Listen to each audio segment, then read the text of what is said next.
Hello, I'm Colin O'Regan and welcome to the third episode of my much abbreviated History of Capitalism USA style.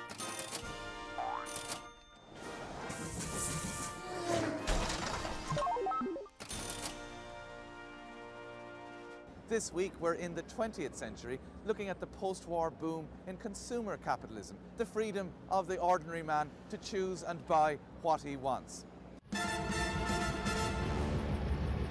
I'm going to take you on a panoramic journey across the varying theories of American capitalism from New York to Chicago. But first, I need to make one stop on the way. No, that's not me in the helicopter. You've seen my suit, you can guess the budget. And it's a short history of capitalism, not an episode of The Apprentice.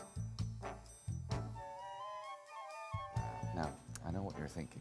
You're thinking, Colin, you promised us a panorama of American capitalism, but you're in a bookshop. Well, I thought I'd show you a panorama of books about capitalism. And the books don't make for particularly fun reading. You have books like The Death of Economics, Currency Wars, The Death of Money, Paul Krugman's The Great Unraveling, Robert Reich, Aftershock, Alan Greenspan, The Age of Turbulence.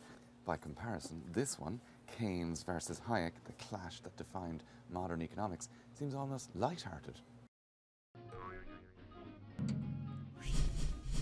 Keynesianism in the American context sought to regulate the economy through monetary and fiscal policy.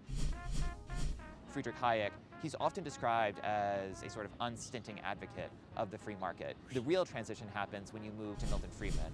Friedman and Hayek are grouped together in part because they happen to be at Chicago at the same time, and in part just because The Road to Serfdom, this book that Hayek publishes to great fanfare in the aftermath of World War II, becomes a popular rallying cry, but it almost sort of slips out of Hayek's control, whereas Friedman takes it and moves forward in a way that Hayek never anticipated. Milton Friedman and the Chicago School of Economics played a central role in reviving the notion that free markets and the liberty of the individual were paramount elements of American capitalism. Hayek, Friedman, while those guys were arguing over whether the government should get hands-on or let the market fight it out on its own, the US economy continued like a roller coaster.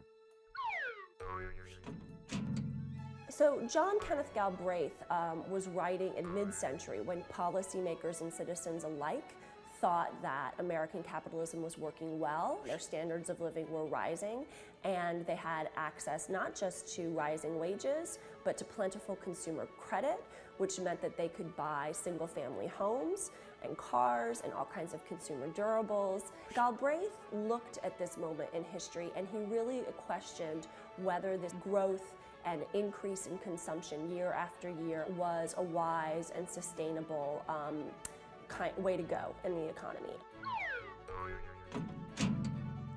From those pre-First World War days through to the great crash of 1929, into the Second World War, and after the Second World War into the Mad Men consumerist days of the 50s and 60s, this classic facade has stood for capitalism with a capital C.